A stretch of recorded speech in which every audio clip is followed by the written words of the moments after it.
Right now, AI is that awkward teenager. It's super smart on some days or even some hours and can misbehave, be a rebel, and sometimes even throw tantrums, like, hallucinating some facts on one hand, or giving you super smart insight on the other hand.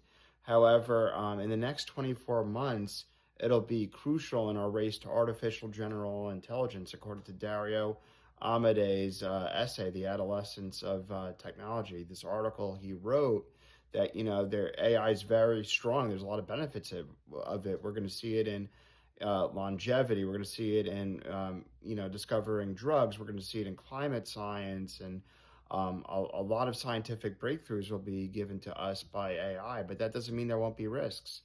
There'll be risks for jobs. There'll be risks for you know the other authoritarian regimes, taking control of AI.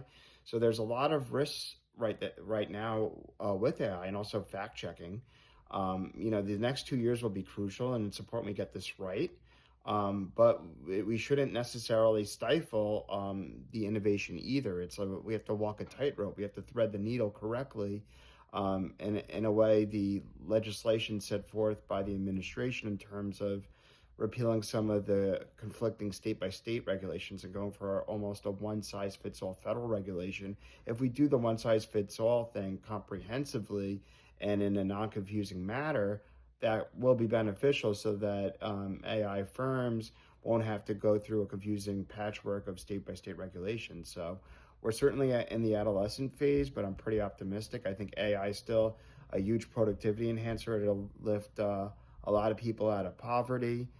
It'll grow the economy in ways we haven't seen. Writing, for instance, people could use AI to help piece their ideas together in a more coherent and more straightforward manner that flows better. You have coders, coding with AI, creating apps.